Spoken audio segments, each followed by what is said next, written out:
para você que nos ouve pela Rádio Defensoria. Eu sou Adriana Paulino e nós estamos aqui para mais uma edição do Entrevistas DPE. E hoje nós vamos falar sobre a importância do ECA, protegendo o futuro das nossas crianças e adolescentes. Nessa edição do nosso podcast aqui do Entrevistas DPE, nós exploramos o impacto também do Estatuto da Criança e do Adolescente, o ECA, na garantia dos direitos de novas gerações e entenda como o ECA transformou a proteção infanto-juvenil no Brasil e a importância das varas especializadas para assegurar uma justiça mais eficiente e inclusiva. E para falarmos sobre esse assunto, o nosso convidado de hoje aqui do Entrevistas DPE é o Josué Albuquerque. Ele é servidor da Coordenadoria da Infância e Juventude do TJ Roraima. Josué, seja muito bem-vindo ao Entrevistas DPE. Boa tarde, Adriana. Muito obrigado pelo convite. E é muito curioso que o tema que a gente vai falar hoje, a importância do Estatuto da Criança e Adolescente, especialmente com a proximidade do Dia das Crianças, é muito relevante para toda a sociedade, para o Tribunal de Justiça como um todo, para a Defensoria Pública, aliás, para todo o sistema de garantia de direitos. E eu imagino que a intenção inicial de vocês era falar sobre as varas da infância, só que a gente vai expandir muito mais o nosso papo, falando mais sobre outras áreas do Tribunal de Justiça e explicando que a garantia de direitos à infância e juventude ela é muito mais ampla do que somente a garantia processual, no caso, a garantia que é dada a partir de um processo jurisdicional, por exemplo. Exatamente, toda a informação é bem-vinda, né, Josué? Então, para nosso começo de conversa, quais são aí os principais responsáveis pelo cuidado e a proteção das crianças e dos adolescentes, né, segundo o ECA? Então, o ECA, ele na verdade é uma legislação que é muito recente na nossa história republicana, e o ECA ele veio somente formalizar e destrinchar algo que a Constituição já trazia. Então, a nossa Constituição, também chamada de Constituição Cidadã, ela já veio lá em 88 e trouxe no artigo 227 que é a responsabilidade de todo mundo assegurar os direitos da criança e do adolescente, ou seja, a responsabilidade do Estado, da família, da sociedade. Esses são os três principais pilares de garantia para os direitos da infância e juventude. E o ECA, quando ele veio, além de trazer todo o arcabouço de proteção, ele também traz esse artigo 4º, falando basicamente o mesmo texto da Constituição. Então, ele trouxe essa chancela ao texto constitucional, mas quem primeiro falou sobre a importância, o local de centralidade da criança e adolescente e a importância da garantia de direitos foi a Constituição mesmo, em 88, e o ECA somente validou. Muito bem. Qual é o papel do TJ na defesa desses direitos? Então, Adriana, o Tribunal de Justiça do Estado de Roraima, assim como todos os outros tribunais do país inteiro, ele tem uma importância muito grande para a garantia de direitos. E aí, dentro dessa atuação do Tribunal de Justiça, nós vamos ter basicamente 3 principais setores, ou 4, aí, a depender da visão em si. Eu vou explicar cada um deles. De forma nominal, para a gente introduzir o assunto, a gente fala que um Tribunal de Justiça ele atua para garantir direitos a partir de 4 principais setores, que são as varas da infância e juventude, as equipes multidisciplinares ou setores interprofissionais que atuam nas varas da infância e juventude, as divisões de proteção e as coordenadorias da infância e juventude. Eu vou falar sobre cada uma delas para a gente entrar mais a fundo. Só que aí, quando a gente pensa na compreensão social de forma inicial, a gente percebe que a primeira coisa que vem à mente da sociedade como um todo são as varas da infância e juventude. E muita gente acha que toda a atuação do Tribunal de Justiça se resume ao que as varas fazem. Só que quando a gente olha o que de fato elas fazem, a gente percebe que, na verdade, as varas da infância têm uma atribuição muito mais processual do que tudo. Por que eu digo isso? Porque o juiz da infância e juventude, que está dentro de uma vara da infância, ele lida com a violação de direitos. ou a violação ou uma perspectiva de violação ali muito, muito próxima. Então, geralmente são casos em que ou o direito da criança ou adolescente já foi violado, ela já foi agredida, ela já está em estado de vulnerabilidade que demanda uma atuação do Estado, ou no caso de uma medida socioeducativa, por exemplo, que foi um caso de um adolescente em conflito com a lei, o ato já foi cometido. Então, existem essas duas linhas de ações. Claro que existem casos em que, por exemplo, a criança e o adolescente foi encontrado em situação de vulnerabilidade, e o caso é encaminhado para o Conselho Tutelar. O Conselho Tutelar relata isso ao Judiciário. E o juiz, para evitar que a situação piore, que a vulnerabilidade aumente mais, vamos pensar em casos aí em que tem crianças e adolescentes na rua, por exemplo. O Estado ele atua para evitar essa situação de vulnerabilidade, para evitar que mais direitos ainda sejam violados. Então, e Josué, esse ano não, muitos anos atrás aí já vem sendo recorrente o caso da migração, né? Sim. A gente tem visto aí muitas crianças na rua, adolescentes, vivendo em situação de vulnerabilidade mesmo. E essa é uma das principais atuações do juiz da infância e juventude. Ele, na verdade, todo o trabalho dele se resume a garantir direitos à criança e adolescente. E tem várias formas de garantir esses direitos. Então, geralmente, os casos que chegam para o juiz da infância, eles já estão com vulnerabilidade ou com a violação, ou já acontecida ou em vias de acontecer. Então, o juiz da infância e juventude, em regra, ele lida muito com a parte com o processo, com essa análise de caso a caso, etc. Só que juiz da infância e juventude também tem atribuições a mais que outros juízes não têm. Então, o juiz da infância e juventude ele é muito atípico, digamos assim, porque ele também pode atuar na indução de políticas públicas. Então, se ele identifica ali um determinado processo que há muitos casos de criança em situação de vulnerabilidade que estão na rua, casos dos imigrantes, ele tem a possibilidade de dialogar com instituições da sociedade civil organizada, como Unicef, ONU e por aí vai, para que haja uma atuação em conjunto com o judiciário para diminuir essa situação de vulnerabilidade. Então, o juiz da infância e juventude vai fazer isso. Então, ele é muito atípico nesse sentido. E, claro, que essa peculiaridade do juiz da infância e juventude, ela não está só aqui na capital. A gente tem que lembrar que temos no estado de Roraima mais outras comarcas, acho que são 7 comarcas, e que atendem outros territórios do Tribunal do Estado. Então, Rorainópolis, Alto Alegre, Bonfim, etc. Todos esses juízes também têm atribuição na infância e juventude. Só que, claro, aqui na capital, a especialidade do juiz da infância e juventude ela é maior. Então, ele tem um outro tato, ele lida somente com essa matéria, e etc. Então, assim, a atribuição das varas da infância é eminentemente processual. Só que tem outras formas de garantir direitos dentro do Tribunal de Justiça que, por exemplo, vem a partir do setor interprofissional.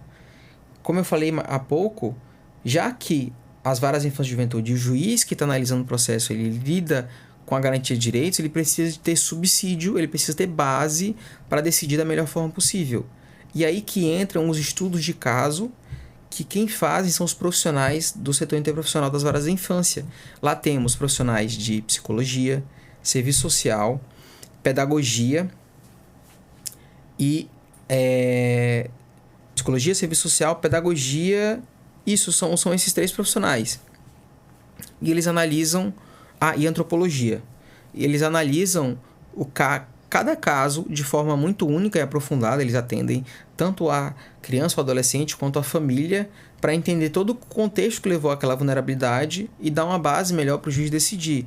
Então, por exemplo, a presença desses profissionais permite que o juiz consiga compreender em cada um dos casos o que é melhor do ponto de vista psicológico, o que é melhor do ponto de vista antropológico, por exemplo. Recentemente, as varas da infância e juventude conseguiram trazer para dentro da atuação delas um antropólogo. E esse antropólogo ele consegue pegar casos envolvendo indígenas e identificar o que é melhor do ponto de vista de respeito àquela cultura de comunidade tradicional, por exemplo. Interessante, respeitando assim todas as culturas. Interessante, é uma equipe multidisciplinar. Exatamente. Voltada para esse público que está em vulnerabilidade, né? Cada um fazendo a sua parte para melhor ajudar, né? Exatamente isso. A equipe interprofissional, ela lida somente com os processos. Então, assim, os atendimentos dela são voltados para todo o conteúdo que aparece dentro dos processos. Então, assim, eles atendem com hora marcada, etc. Então, eles são basicamente um braço direito dos juízes para a compreensão dos processos e para melhor decidir em cada caso.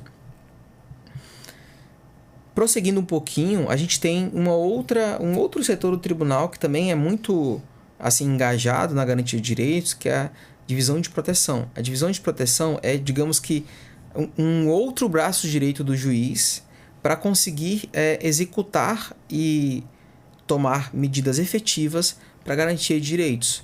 Por exemplo, você trouxe há pouco o exemplo de crianças na rua, crianças imigrantes que estão vivendo em situação de rua, por exemplo. Digamos que alguém identifique que há uma criança num sinal ou pedindo dinheiro ou vendendo balinha, por exemplo, e liga para as varas da infância. Esse caso ele vai ser passado para a divisão de proteção e a divisão de proteção vai deslocar um servidor para ir com um veículo oficial até o lugar para atender aquela família, ver o que pode ser feito por aquela criança e por aquela família para que eles não continuem naquela situação de vulnerabilidade. Até porque, se uma criança e adolescente estão na rua, em estado ou em estado de mendicância, ou de fato pedindo dinheiro, enfim. A gente sabe que essas crianças, principalmente as crianças imigrantes, que quando eles chegam aqui, eles têm muitos direitos, né? Eles têm a acolhida, eles têm abrigo para ir, eles têm todo um aparato. Eles, por estarem e chegarem em vulnerabilidade, eles sempre estão passando à frente nas filas do SUS, eles têm muitas regalias, digamos assim. Então, por que fazer passar a criança por uma situação dessa? Colocar a criança para pedir dinheiro na rua? Um certo dia andando pela cidade à noite, já era tarde, era umas 11, mais ou menos 11h30 da noite, tinha uma mãe no sinal com as crianças. Eu disse, nossa gente, essa bebê, era uma bebezinha dos seus 3 anos e outra de colo, gente. Eu disse, meu Deus, essa criança poderia estar debaixo de um teto agora dormindo. Com certeza, eu sei que é difícil, você passa ali pelaquela situação ali, perto da rodoviária, você vê muitas famílias embaixo das árvores, embaixo de barraca, embaixo de onde tem uma cobertura, e sabe-se que não é fácil, mas muitos dizem, não, é porque nos abrigos tem horário para entrar, tem as regras, horário para entrar, horário para sair, o pessoal não quer cumprir, e deixa a sua criança passar por essa situação, né? Que a gente, quando tem irmão pequeno, filhos, parentes, você não quer ver jamais ou imaginar essa criança passando por isso. Então, quando a gente vê, principalmente a gente que é mãe, quando vê uma situação dessa de rua, você fica ali com o coração partido. O primeiro pensamento que veio na minha mente foi, nossa, ele podia estar numa rede, numa caminha, sei lá, no cantinho ali dormindo, protegido, né? Sem estar na rua, pegando sereno da noite, essas coisas assim, passando desconforto, sem dormir, dá muita pena. Nesses casos, Josué, o que a pessoa deve fazer? Bom, tem várias possíveis linhas de ação para uma pessoa que está numa situação como essa. Primeira delas, procurar informação qualificada. A gente tem identificado que a principal razão para que essas pessoas continuem em situação de rua é falta de informação ou informação incorreta. Então, existem muitos casos de mães ou pais que têm acesso à informação incorreta e decidem a partir dessa informação incorreta. Então, é muito importante que elas, de fato, procurem as instituições da sociedade civil organizada para que elas entendam quais são as limitações de cada um dos abrigos, dos aparelhos, etc. Dos aparelhos públicos, etc. Porque, assim, hoje, no presente momento, não existe nenhuma instituição da sociedade civil organizada que recuse abrigo caso essa família esteja sem documentação completamente regular. Porque o que costuma acontecer? Que é uma preocupação da maior parte das famílias. Elas imigram sem os documentos completos. Porque ou no processo de imigração se perdeu alguma coisa, ou tiveram que sair sem conseguir levar muita coisa, ou às vezes o documento de lá, original da Venezuela, por exemplo, digamos que seja imigrante venezuelano, ele já não tem um documento tão preservado, ali já está um pouco apagado, etc. E tem muitos que chegam no Brasil, eles acham que por estar sem uma visibilidade boa do documento, ou sem o documento de fato, eles vão ter acesso aos direitos negado, o que não é verdade. Então, assim, os abrigos, eles dão guarida, eles dão acolhida a essas famílias, mesmo que elas estejam com o documento ali, digamos que numa certa situação de insegurança jurídica. Tem várias formas de contornar essa insegurança. Tem famílias que, a partir da atuação da sociedade civil organizada, especialmente da Associação de Voluntários para o Serviço Internacional, a AVSE Brasil, eles conseguem atender essas famílias levam o caso, a AVSE leva o caso para a Defensoria Pública entra com um processo e o juiz da infância recebe esse processo para decidir aquele caso de guarda mesmo. Porque, por exemplo, é muito comum que famílias que vêm da Venezuela, elas não estejam com documentação ao ponto de que fica até difícil comprovar que aquela mãe, de fato, é mãe daquela criança. Então, a partir daí, inicia-se um processo judicial e o juiz, dando a guarda dessa mãe, desse filho para essa mãe, ela consegue tirar os documentos. Porque, às vezes, até para tirar os documentos é necessário para tirar os documentos é necessário essa comprovação de relação e de parentesco. Então, as linhas de ação, as possibilidades de orientação para as pessoas, o principal delas é realmente buscar informação. A segunda talvez seja buscar a defensoria, para entrar com o processo, se for o caso. Só que até isso é possível ter um intermédio de instituições da sociedade civil organizada. E a gente, como sociedade, como comunidade, o que a gente pode fazer quando a gente encontra inúmeras, né? E nunca diminui, sempre está aumentando esse número com crianças, mães com crianças de colo, com crianças pequenas, adolescentes nas ruas. Muitas vezes você vê em porta de supermercado. O que eu, como comunidade, como pessoa, ver? O que eu posso estar fazendo para ajudar, para estar encaminhando ela, para estar informando? O que eu posso fazer nesse sentido? Bom, como comunidade, como integrante da sociedade civil como um todo, qualquer cidadão, diante de uma situação como essa, pode orientar essa família a procurar atendimento.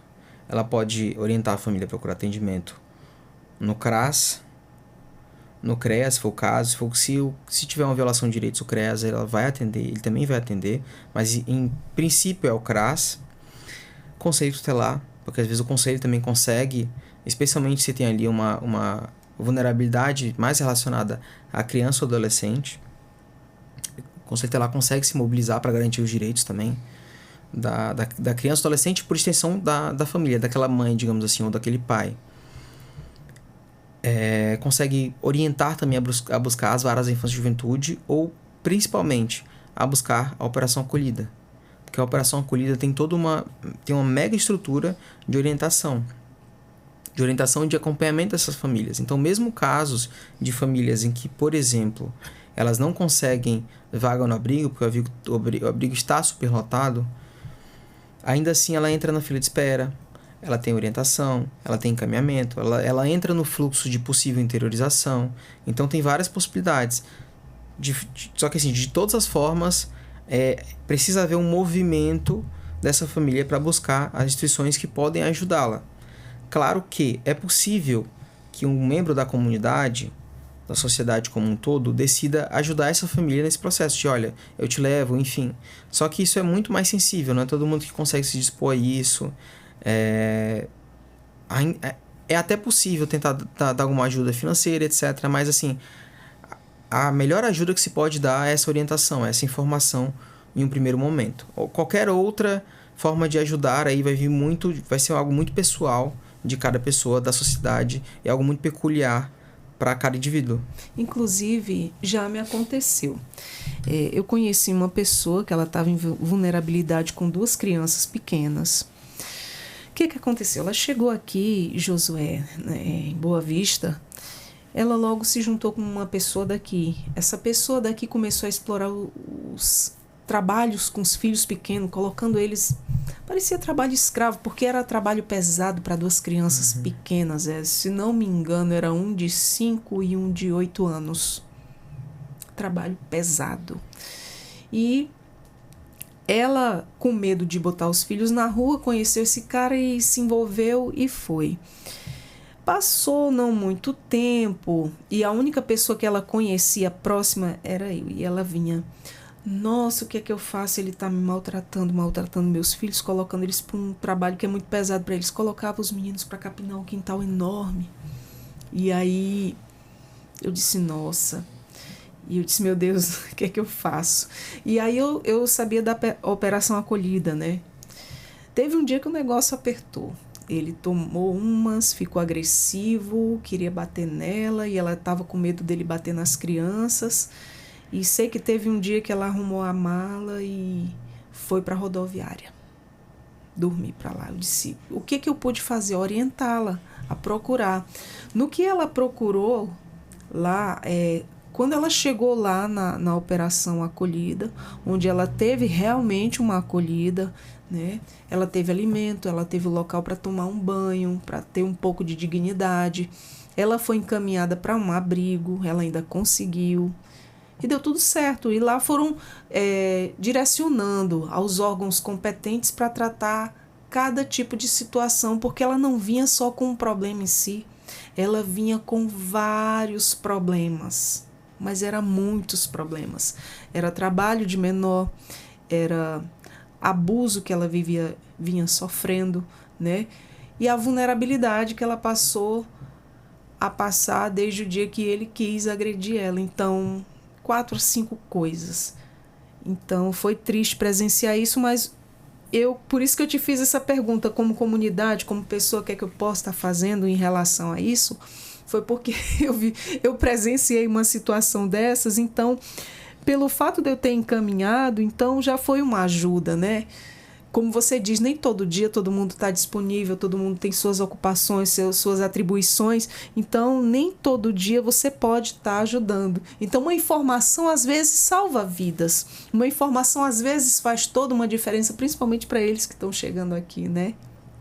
E fala pra gente, Josué, em que aspecto o ECA ele influencia aí a vida comunitária das crianças e dos adolescentes? Bom, isso que você está me falando é bem interessante. A orientação ela é muito importante para pessoas que estão em vulnerabilidade e que estão em situação de violência. Nesse caso, essa mulher estava em uma situação clara de violência doméstica, inclusive as crianças. Ela poderia, a partir de orientação da comunidade como um todo, da sociedade, buscar a Casa da Mulher Brasileira, que é destinada a mulheres que estão em situação de violência doméstica. E, claro, os filhos acompanhariam ela. Buscar o abrigo foi a melhor alternativa para ela. Só que naquela noite, se ela tivesse buscado a Casa da Mulher Brasileira, ela não precisaria dormir na rodoviária. Então, teria sido uma forma de ela ter um conforto maior numa situação como essa. Mas, voltando para a atuação do juiz da infância e utilizando esse caso, que é um caso clássico de violação de direitos, e tanto da mulher quanto das crianças, diante de um caso como esse, alguém da comunidade poderia denunciar para o Conselho Tutelar, ou poderia denunciar para o Ministério Público ou para as varas da infância e juventude, que a partir daí pediriam uma medida de proteção para essas crianças, que hoje temos a lei Henri Borel, que ela possibilita que seja dada a medida de proteção basicamente nos mesmos moldes da Lei de Violência Doméstica, no caso da 11.340 de 2006, no caso da Lei Maria da Penha. Então, a Lei Henri Borel ela possibilita que o juiz dê uma medida de proteção para as crianças, inclusive determinando o afastamento do lar do agressor, por exemplo. Então, mesmo que ela morasse na casa com ele, junto dele, se o juiz entendesse que era essencial morar ali naquele local, era essencial para as crianças e para a genitora, ela poderia determinar o afastamento do agressor do lar. Então, tem muitos casos de mães que elas não denunciam os companheiros e mesmo estando em situação de violência doméstica, e mesmo que elas e os filhos estejam em situação de violência doméstica, porque elas ficam nessa questão da dependência financeira. Elas acham que se elas denunciarem, elas vão ter que sair da casa, e não é bem assim que funciona. Até porque um dos principais pilares da Lei de Proteção à Infância e Juventude, no caso que é o nosso ECA, é a prioridade absoluta. Então, a prioridade absoluta e várias outras questões que a gente vai falar mais à frente. Mas, assim, considerando essa prioridade absoluta, respeitar os direitos da criança e do adolescente é muito mais importante do que respeitar esse, entre aspas, direito patrimonial do agressor de estar na sua casa, por exemplo. Então, isso a gente acaba quebrando um pouco esse mito de que a mãe vai acabar saindo com as crianças. Não, ela não vai sair. Muito pelo contrário, ela é vítima tanto quanto as crianças. E voltando aí nos outros setores, fala pra gente o que mais você ia nos acrescentar naquela pergunta onde eu te fiz qual é o papel do TJ Roraima na defesa desses direitos. Você chegou a falar de 2, e quais são os outros? Bom, eu falei das varas da infância e do setor interprofissional, e ao falar sobre o próximo setor, que é a divisão de proteção à infância e juventude, eu falei sobre esses casos de violação de direitos de crianças e adolescentes que estão em situação de vulnerabilidade. Então, usando o exemplo da rua, por exemplo, ao saber de um caso como esse, o juiz da infância poderia deslocar um servidor da divisão de proteção para ir atender aquela família, ou para pegar aquela criança que está em situação de vulnerabilidade, ou digamos que é um caso de uma criança que foi encontrada em estado de embriaguez.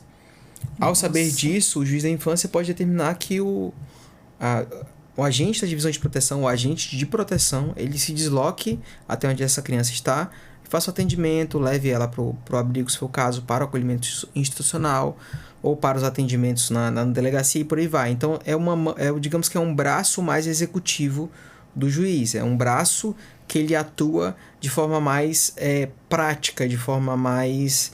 É quem diligencia para o juiz da infância e juventude, são a divisão de proteção.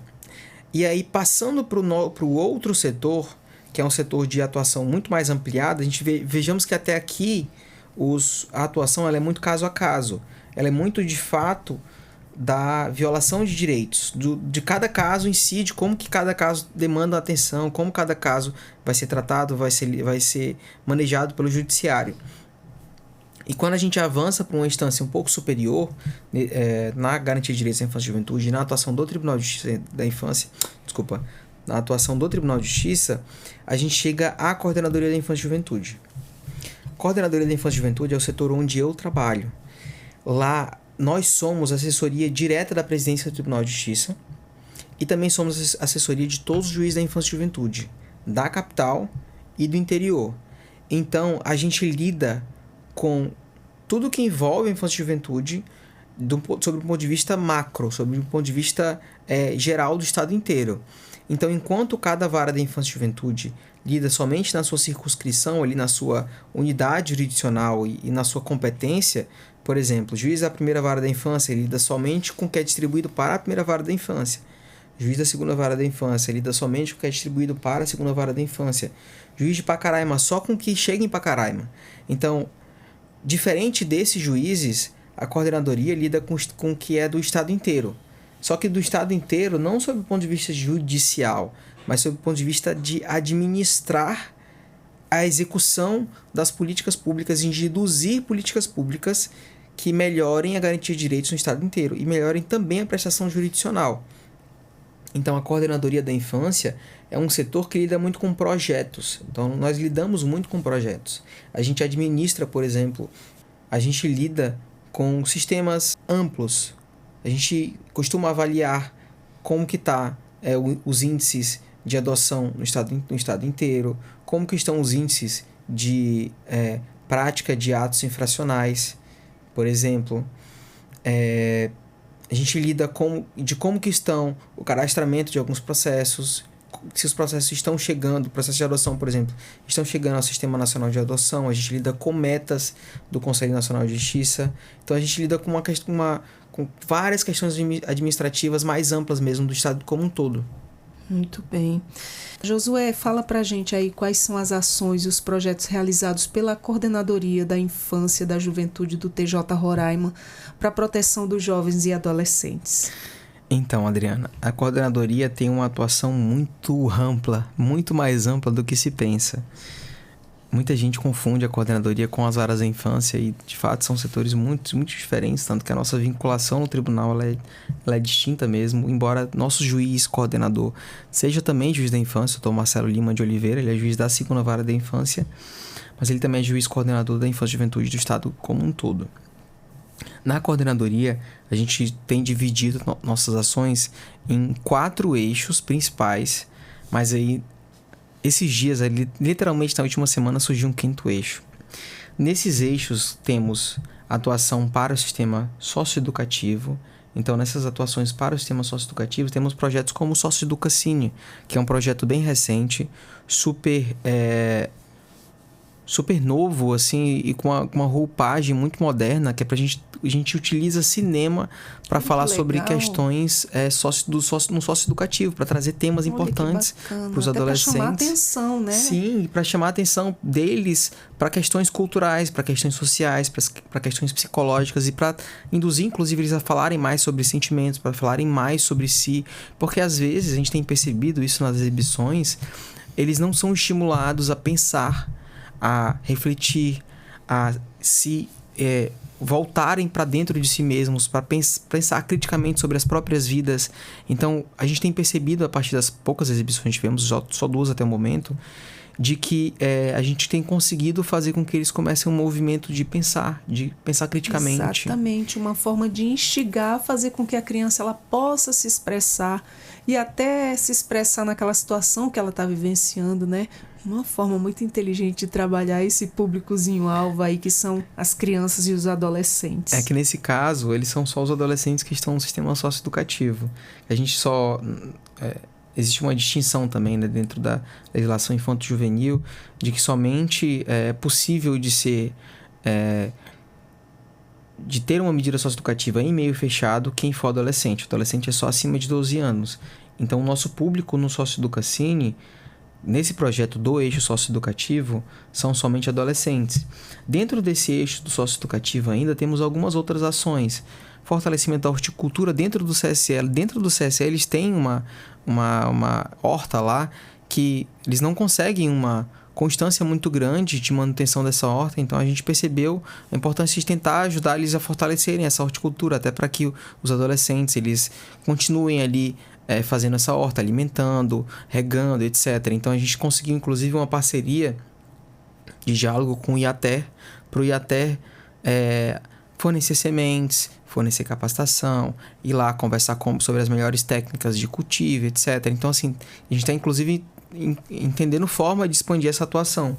E temos outras atuações dentro do socioeducativo, central de vagas, para quem nunca ouviu falar de central de vagas, o nosso socioeducativo ele já foi inchado, ele já foi superlotado. E a partir daí a gente precisa sempre pensar em estratégias de evitar essa superlotação. Então, parte das estratégias de se pensar na superlotação é a utilização de centrais de vagas. Nós temos centrais de vagas no contexto escolar, a gente tem centrais de vagas de escolas, no contexto prisional e também temos o sistema socioeducativo. Embora nosso sistema socioeducativo hoje esteja super reduzido, a gente não chega a passar de 35 adolescentes, já tivemos mais de 70 adolescentes no sistema socioeducativo. Hoje em dia, então, a gente não tem mais questões relacionadas, mas apesar disso, temos nossa central de vagas funcionando. Outra atuação que a gente tem feito é um fluxo de atendimento inicial, que é para a gente ter um atendimento inicial desse adolescente em conflito com a lei que seja o melhor possível, o mais humanizado possível, enfim. E aí temos outros eixos. Temos eixo protetivo, temos eixo para o sistema de garantia de direitos à infância e juventude, temos um eixo de pesquisa e de diagnósticos e temos o 5º eixo, que é o eixo voltado somente para os indígenas, somente para as comunidades tradicionais. No eixo protetivo, a gente tem alguns projetos que foram recentemente lançados, inclusive no evento da coordenadoria que o tribunal promoveu, no caso, recentemente, que é o Novos Caminhos, que é um projeto voltado para adolescentes que saem do acolhimento institucional. E existe uma diferença muito grande aí com o socioeducativo, quem está em acolhimento institucional está nos abrigos. Então, e quem está nos abrigos teve uma violação de direitos, em regra, pela família. Em regra, quem deveria proteger e cuidar dessas crianças e adolescentes, elas são as violadoras desses direitos, e por conta disso, não tendo nenhuma outra pessoa para acolher essa criança e adolescente, ele passa para a responsabilidade do Estado. Então ele vai para um abrigo institucional e fica lá sob a responsabilidade do Estado. Só que um grande problema que a gente identifica nessa atuação é que, ao completar 18 anos, esse adolescente ele simplesmente é desligado de um abrigo. Ele tem que ter autonomia aos 18 anos porque ele já é adulto. Só que se ele viveu muito tempo dentro do abrigo, ele não tem uma rede de apoio, ele não tem uma profissão. Então a gente tem que pensar em várias estratégias de fazer com que ele saia do abrigo e ele consiga ter uma autonomia financeira, ele consiga viver, ele consiga transitar na sociedade, ele consiga ter um emprego, enfim. Então, esses novos caminhos têm vários eixos dentro, a gente não tem como entrar em detalhes agora. É uma possível forma de se capacitar para que ele venha se sobressair na vida, né? Esse é o principal intuito do Novos Caminhos. É garantir profissionalização, empregabilidade, saúde, ações de saúde e outras ações que forem possíveis. Temos outro projeto, o projeto Rede Viva, que é um projeto para falar somente sobre violência sexual, combate à violência e abuso sexual nas escolas como um todo. Que infelizmente hoje está absurdo, né? A gente percebeu isso a partir dos dados. Como a gente tem acesso aos dados de forma mais ampla, que vem a partir dos processos, a gente identificou que tem crescido o número de violência sexual, de casos de abuso, de estupro de vulnerável e de abuso de crianças e adolescentes. Então a gente identificou que o melhor lugar para a gente fazer ações é no contexto onde essas crianças e adolescentes passam mais tempo, dentro da escola. Exato. E aí, capacitando os professores, capacitando a rede como um todo, para utilizar estratégias de fazer com que essas crianças e adolescentes se abram dentro das escolas para relatarem, para fazer a revelação desse abuso, dessa violência sexual, a gente consegue aumentar os índices de garantir direitos. Inclusive, já fica um convite aí para a comunidade como um todo, o tribunal vai promover um curso, agora 8, 9 e 11 de outubro, se não me falha a memória, sobre a formação de utilização de metodologias no contexto escolar para o combate à violência e ao abuso sexual. Então, se alguém se interessar, procura o site da Escola Judicial do Estado de Roraima para se inscrever nesse curso. As vagas são limitadas. Vai ser um curso em formato online. Então, tanto quem é da capital quanto é do interior pode participar. Todo mundo que for da comunidade escolar está convidado, o curso aberto à comunidade como um todo, não precisa ser do judiciário, não precisa ser servidor para poder fazer o curso, de fato é um curso bem importante. Então assim, voltando para o nosso eixo protetivo, temos várias ações. A ação do Setembro Amarelo, que é sempre importante falar sobre saúde mental em qualquer contexto. A gente tem identificado com a vigência, né, no caso com o advento da tecnologia e dos celulares, das redes sociais, temos identificado um aumento muito grande de casos de ansiedade, depressão e ideação suicida em crianças. Crianças e adolescentes. Adolescente sempre foi muito alto. Está muito mais alto ainda. Mas em crianças começou a acontecer também. Isso é uma coisa que a gente tem que começar a tratar de muito cedo, falar muito cedo. Até de forma preventiva, né? Exatamente. Até de forma preventiva. E é por isso que a gente também tem alguns projetos com cartilhas. Então temos cartilhas para falar sobre vários temas. Temos 3 cartilhas lançadas, 3 séries de cartilhas lançadas. Temos uma sobre o Maio Laranja, que é para falar sobre combate à violência e abuso sexual, que elas são lançadas em 3 linguagens. Uma linguagem para crianças, uma linguagem para adolescentes em quadrinhos e uma linguagem para adultos responsáveis. Olha que legal, bem acessível. Exatamente. A maior preocupação da coordenadoria, enquanto órgão de indução de políticas públicas e braços do judiciário em questões relacionadas à infância e juventude, é de fato ter acessibilidade e se preocupar com dialogar efetivamente com o nosso público-alvo, que não são só os pais responsáveis, são também as crianças e adolescentes. A linguagem bem entendida mesmo. Exatamente. A fala das crianças, como a gente diz. Sim. E temos cartilhas sobre bullying, sobre valorização da saúde mental. Temos outras que vão sair, que a gente está esperando aí, enfim, para elas serem lançadas, que São tantas que se eu fosse tentar nominar uma por uma, a gente ia ficar um bom tempo. E Josué, e falando aí, e em sua opinião, quais são aí os maiores desafios para a implementação efetiva do ECA no Brasil? Então, os maiores desafios que a gente identifica, não só na minha opinião pessoal, como na profissional mesmo, como alguém que atua direto na garantia de direitos, é formação. A gente tem que investir massivamente em formação de toda a rede. Conselho Tutelar, CREAS, CRAS. A gente tem que investir em infraestrutura. Infelizmente, ainda faltam muitos técnicos na capital nem tanto, mas no interior principalmente. Técnicos da rede de proteção como um todo ainda faltam, então a gente tem que investir muito nisso. Formação e infraestrutura. Acho que é o principal para a gente aumentar o índice de garantia de direitos. Josué, bem que você falou, a conversa, ela flui, porque quando se trata de criança e adolescente, são muitas coisas para abordar, para falar. Mas já para a gente finalizar aqui a nossa conversa, você tem algo mais a acrescentar para a gente estar aí, findando aí nosso bate-papo super informativo? Bom, o recado que eu deixo para a sociedade como um todo é que passe a olhar para as crianças e adolescentes com a prioridade que elas merecem. Porque, como eu disse mais cedo, é responsabilidade da família, do Estado e da sociedade garantir todos esses direitos. Então, todos nós somos responsáveis por garantir educação, segurança, saúde e todos os outros direitos que estão no Estatuto da Criança e Adolescente para essas crianças e esses adolescentes. Então, outro recado que eu deixo e outra sugestão que eu deixo é que todos procurem conhecer mais sobre a legislação, sobre o que o ECA traz, o que o ECA nos diz, e entendam que crianças e adolescentes elas estão em especial condição de desenvolvimento e elas precisam ser tratadas com muito carinho, muito cuidado, porque são o nosso futuro, que nós temos para o futuro. É por isso que a gente tem que ser tão incessante nessa busca de garantir direitos. Verdade, com certeza. Informação é tudo para esse processo dar certo, e principalmente quando se trata das nossas crianças, dos nossos adolescentes, não é verdade, Josué? Josué, muito obrigada pelas informações. Gostei de conversar com você, gostei de te conhecer. Nós conversamos com o Josué Albuquerque, servidor da Coordenadoria da Infância e da Juventude do TJ Roraima. Nós falamos sobre a importância do ECA, protegendo o futuro das crianças e adolescentes. Josué, muito obrigado mais uma vez. Eu que agradeço.